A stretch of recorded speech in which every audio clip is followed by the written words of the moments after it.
একবার মুসা আলাইসাল্লাম আল্লাহ রাব্বুল আলামিনের সাথে কথা বলার জন্য একটি বনের রাস্তা ধরে তুর পাহাড়ের দিকে যাচ্ছিলেন। পথিমধ্যে তিনি দেখতে পেলেন একটি হরিণ রাস্তায় দাঁড়িয়ে রয়েছে। আল্লাহর নবী ভাবলেন, হরিণটি হয়তো আমাকে দেখেনি, তাই রাস্তায় দাঁড়িয়ে রয়েছে। এই কারণে তিনি হরিণটিকে তাড়িয়ে দিয়ে তিনি সামনের দিকে অগ্রসর হওয়ার চেষ্টা করলেন।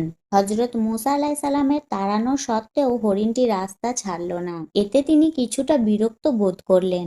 সঙ্গে সঙ্গে আল্লাহ রাব্বুল আলামিন হরিণের জবান খুলে দিলেন। হরিণটি হযরত মুসা আলাইসাল্লামকে ডাক দিয়ে বলল, হে আল্লাহর নবী, আপনি কেন আমাকে তাড়িয়ে দিচ্ছেন? আমি কি দোষ করলাম? আমি তো আপনার কাছে একটি অভিযোগ নিয়ে এসেছি। আল্লাহর নবী বললেন, বলো হে হরিণ, কি অভিযোগ তোমার? হরিণটি বলল, হে আল্লাহর নবী, আজ দীর্ঘদিন যাবৎ বৃষ্টি হচ্ছে না। বৃষ্টির অভাবে বনের গাছপালা শুকিয়ে পাতা ঝরে পড়েছে। নতুন ঘাস জন্মাচ্ছে না। বনের পশু পাখি ক্ষুধায় মৃত্যুর সন্নিকটে চলে এসেছে। মায়ের স্তনে দুগ্ধ শুকিয়ে গেছে। বাচ্চারা দুধের অভাবে হাহাকার করছে। আপনি তো আল্লাহর সাথে কথা বলার জন্য তুর পাহাড়ে যাচ্ছেন। দয়া করে আপনি আল্লাহ রাব্বুল আলামিনের কাছে জেনে নিবেন কবে তিনি রহমতের বৃষ্টি বর্ষণ করবেন। হযরত মুসা আলাইসাল্লাম হরিণের আর্জি আল্লাহর কাছে পেশ করার ওয়াদা করে সামনে চললেন। তুর পাহাড়ে গিয়ে তিনি আল্লাহর সাথে দীর্ঘক্ষণ কথা বললেন। এক পর্যায়ে তিনি বললেন, হে আল্লাহ, আমি আপনার সাথে কথা বলতে আসার সময় পথিমধ্যে একটি হরিণের সাথে আমার সাক্ষাৎ হয়েছিল। হরিণ আর্জি করে বলল, আজ দীর্ঘদিন যাবৎ বৃষ্টি হচ্ছে না। বৃষ্টির অভাবে বনের গাছপালা শুকিয়ে পাতা ঝরে পড়েছে। নতুন ঘাস জন্মাচ্ছে না।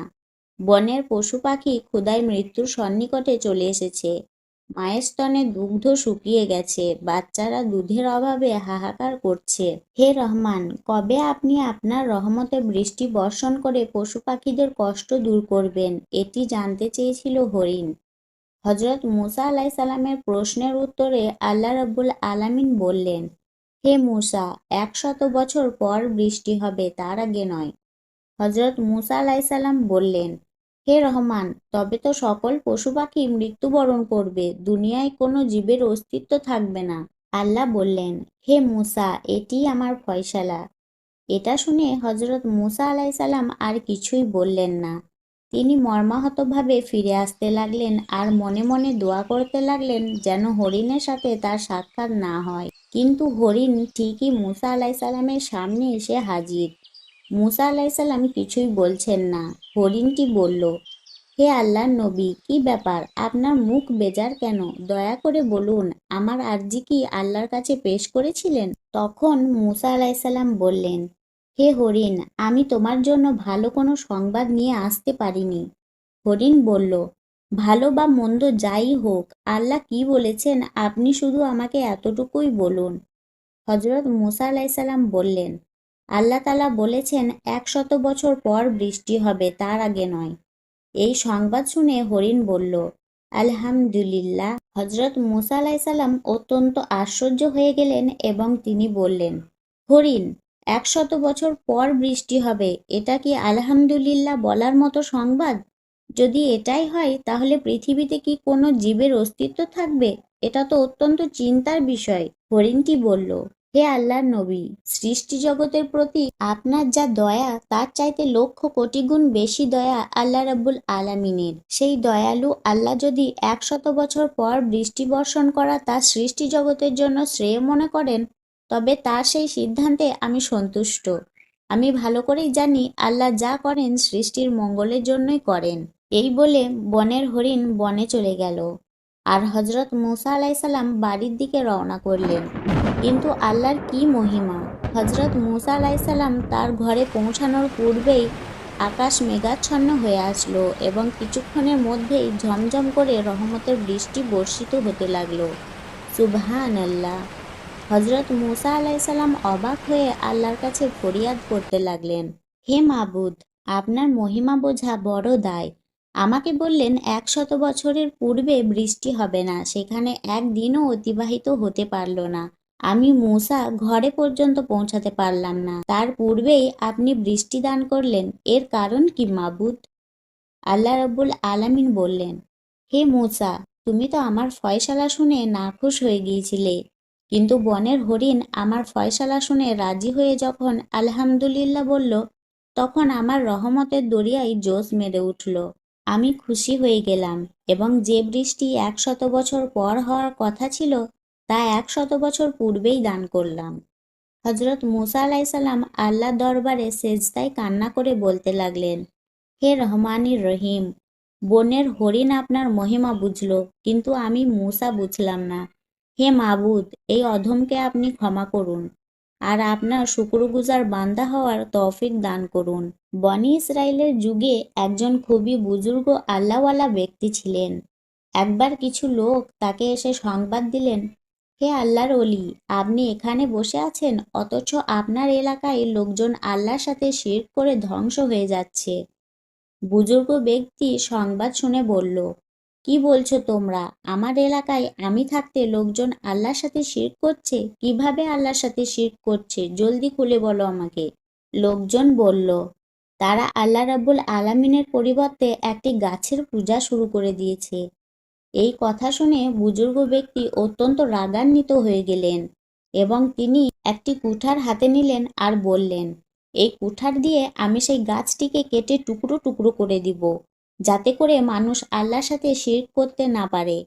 এরপর তিনি কুঠার হাতে গাছটিকে কাটার জন্য অত্যন্ত রাগান্বিত হয়ে সেই গাছটির দিকে ধেয়ে যেতে লাগলেন।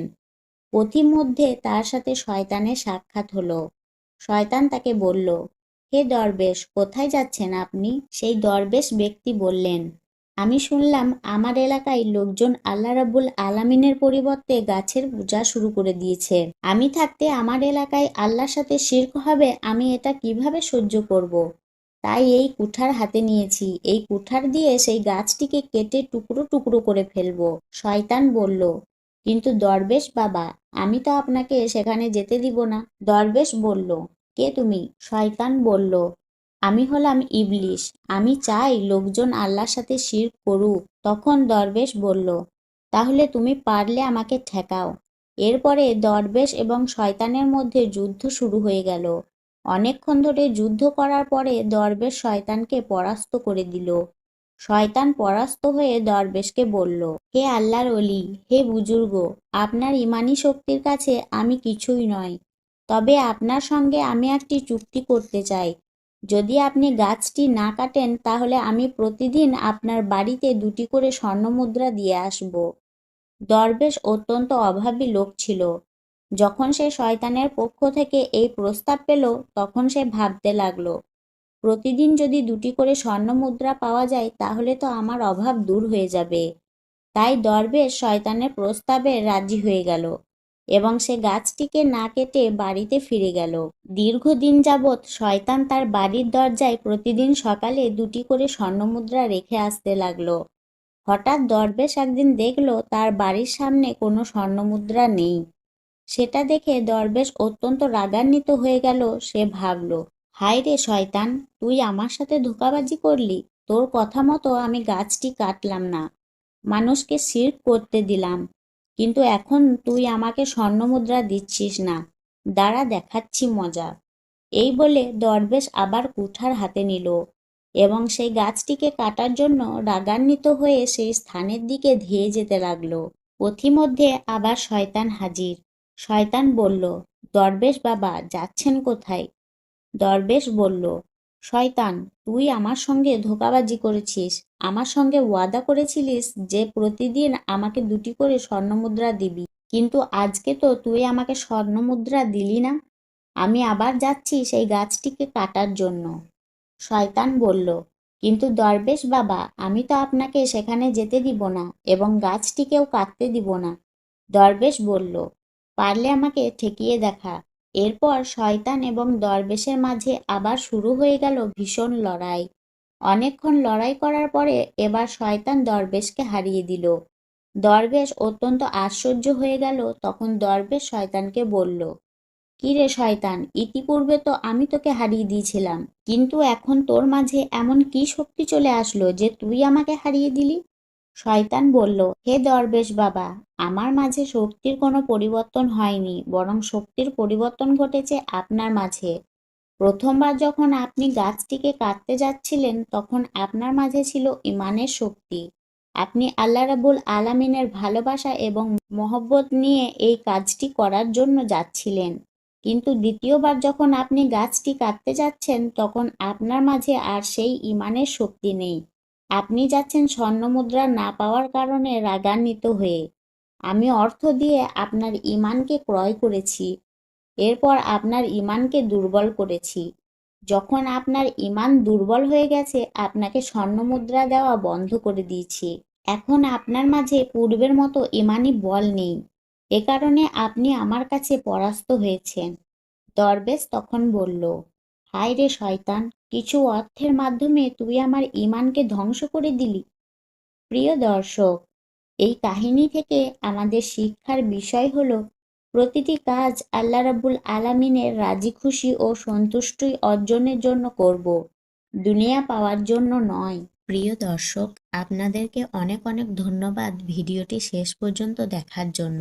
ভিডিওটি কেমন লাগলো অবশ্যই আপনাদের সুন্দর কমেন্ট করে জানাবেন। আপনাদের সুন্দর কমেন্ট আমাকে পরবর্তী ভিডিও বানানোর জন্য উৎসাহিত করবে এবং অবশ্যই চ্যানেলটি সাবস্ক্রাইব করবেন। প্রিয় দর্শক, আবার পরবর্তীতে একটি সুন্দর ভিডিওর মাধ্যমে দেখা হবে ইনশাআল্লাহ। ভালো থাকবেন, সুস্থ থাকবেন প্রিয় দর্শক। আল্লাহ হাফিজ।